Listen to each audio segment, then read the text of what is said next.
very little to do with it, really. I don't even know how it works. No, I'll take that back. I do know how it works in general, but the details, nobody but the old gentleman knows them. And I sometimes wonder if he does, really. You see, after all, it's merely a differential integrator. Everybody knows what a differential integrator is, of course, but this one is the most complicated and versatile one that's ever been built. What you see here is only the outer shell of the thing. You see, all the walls of this room are covered with banks of jacks and relays and these electronic glow tubes. And up there are sequence analyzers with multiple dyne wave selectors. These are the precepts all along here, and the master control is at the desk there in the center. Now, but that's not all. The actual machine is behind those walls. 3 rooms full of tubes and motors and stroboscopes and several thousand miles of wiring and some devices that are not public property yet. The machine took 6 years to build, and a total of 81 expert technicians were employed continuously during that time. So you can understand that any one man knows very little of the actual construction of this giant mechanical brain. Well, that's just what it is. A mechanical, electronic brain capable of performing mathematical tasks far beyond the comprehension of the human brain. Now, are there any questions before we proceed? Yes, I've got a question, Mr. Quinn. Does this machine really think? No, Mr. Burns, Sandy Burns, the Daily News. Well, Mr. Burns, you may tell the readers that the machine does not think. It is a purely mechanical device, although a most complicated one. But you call it a brain. I was merely indulging in the pathetic fallacy, Mr. Burns. Oh. All right. What is the pathetic fallacy, Mr. Quinn? It's a philosophical concept of John Ruskin, Miss, Alice King. A philosophical concept, Miss Alice King, which derives from the imputation of human qualities or emotions to an inanimate thing. A figure of speech, let us say. I don't get it. It is quite common in literature, Miss King.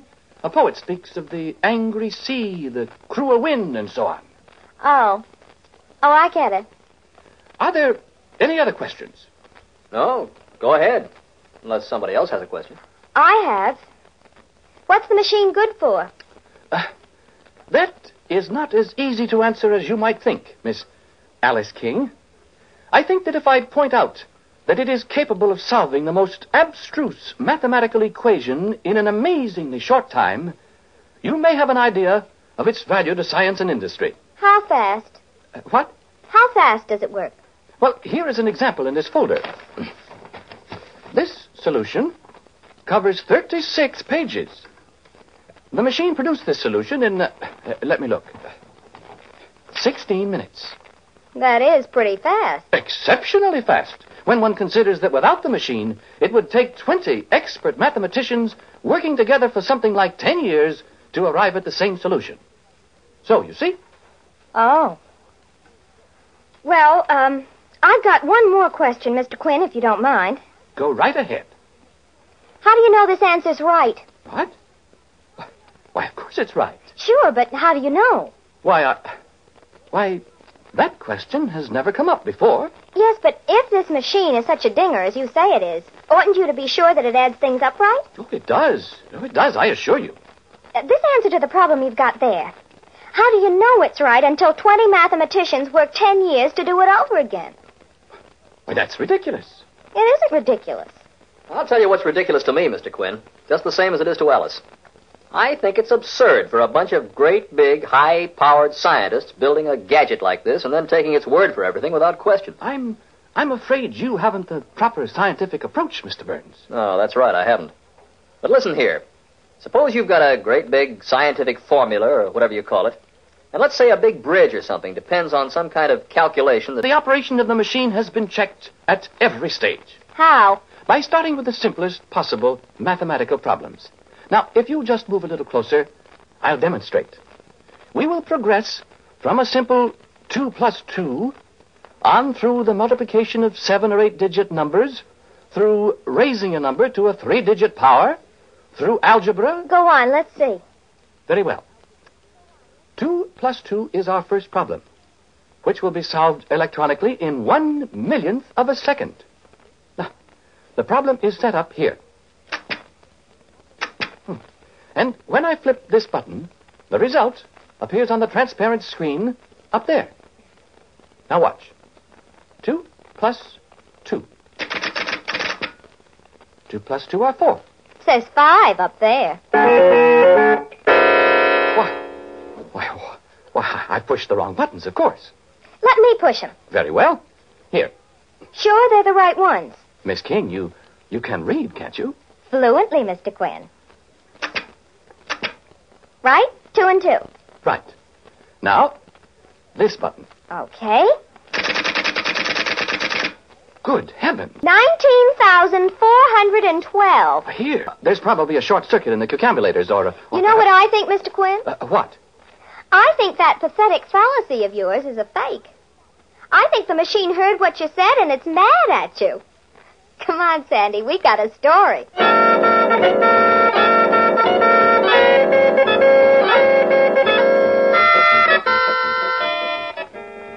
Yes, they certainly did have a story. And they plastered it all over the front pages of their paper for 3 days. The old gentleman had me on the carpet. And for a scientist, he has an extraordinary vocabulary. I couldn't explain what was wrong with the machine. How could I? I only knew one part of it. The cucambulators that operate from the master control panel. Of course, I thought that's where the trouble was. So the old gentleman told me to tear them all out and inspect them, make replacements and all that. He seemed to blame the whole thing on me. He's so unreasonable. Well, there are 144 cucambulators, all the rotary self-retracting type, with foramiferous tubes, and they weigh 60 pounds apiece. Well, newspapers all over the country were laughing at us.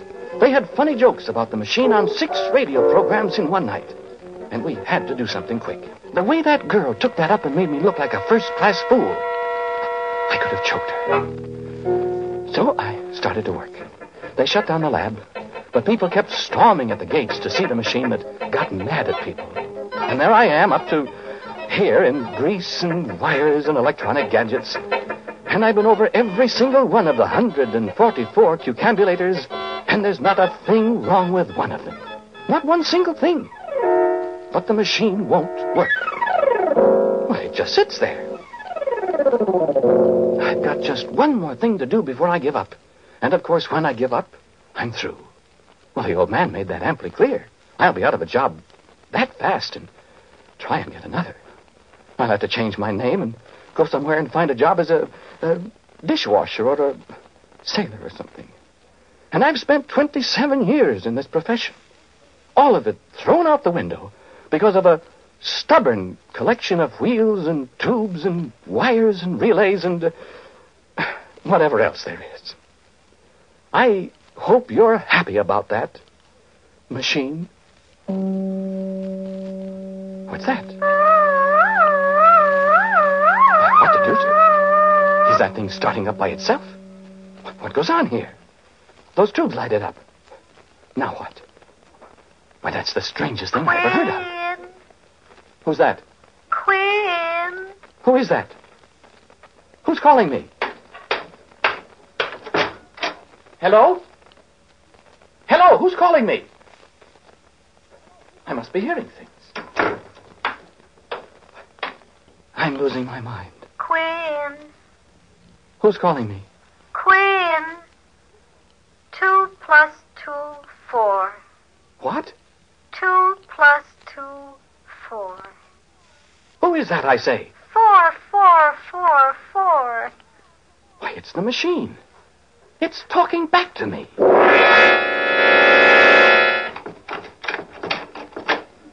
What's happened, Mr. Quinn? Come on in first. Come on, Mr. Burns. What's up? Sit down.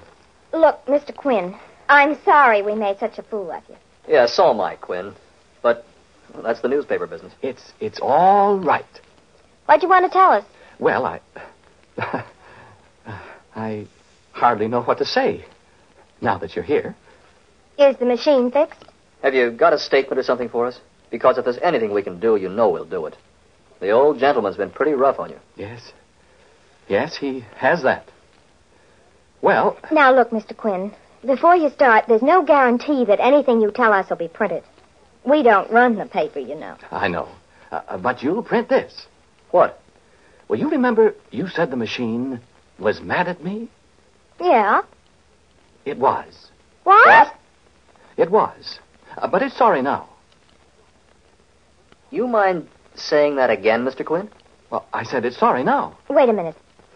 What do you mean by that? Well, I'll show you. Listen. Machine. Machine.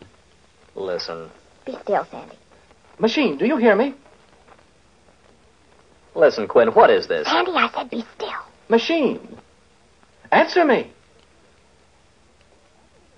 The guy's gone bugs. Come on, machine. 2 plus 2. Mr. Quinn, what are you trying to do? You trying to get that machine to talk back to you? It did once. Are you kidding? No, sir. No, I am not. Well, now, look, Quinn. You say it did talk to you, Mr. Quinn. Yes, it did. When did it talk to you, Mr. Quinn? Just before I telephoned you. I was sitting here, and it called my name. It said, Quinn. You sure? Of course. What else did it say? It said something about 2 plus 2 are 4. Now, you remember that was what it made the mistake about the other day. When Alice said it was mad at you. And I think it was trying to apologize for all the trouble it caused me. Alice. I don't know why it doesn't talk now. Machine. Alice. I'm awfully sorry. Maybe it's embarrassed with you here. Alice, let's go. Mr. Quinn, do you feel all right? I'm not crazy, Miss King. Isn't it possible that maybe thinking about that pathetic fallacy and overwork made you... It is not. I'm sorry, Mr. Quinn. I've got work to do. If you'll excuse us now. I'm sorry. I don't know what to do. I do. Believe me, I do. Sandy. Are you kidding, Alice? You're not going to write another story about Mr. Quinn. Think I'm not? Huh. You coming with me? Sandy, if you write that story, I'll never speak to you again. Look, darling, I'm a reporter. You're something worse than that if you do that to this poor man. Stop it. It's all right, I guess, Miss King. I asked for it. Well, I suppose I might as well go get my hat and coat. I'm terribly sorry, Mr. Quinn. Yes, I am too. Well, goodbye. I'm sorry to have troubled you. Isn't there anything I can do? There isn't anything anyone can do. I'm just very disappointed. That's all. Goodbye, Mr. Quinn.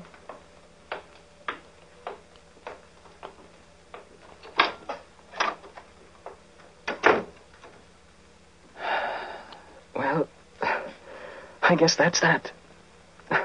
I was in a bad spot before, Machine. But now, this one I'll never get out of. What that boy'll do to me now. Well, I'd better get out of here right now. I'll never be able to face the old gentleman again, Machine. It's been nice knowing you, Machine. I don't hold any hard feelings. No, honestly, I don't. You know, if anybody heard me talking like this to a mechanical monstrosity like you, they'd say I'd gone soft in the head. Do you know that? And I wonder if maybe I haven't, by gum. Well, maybe I can get a job as a street sweeper in Omaha or someplace.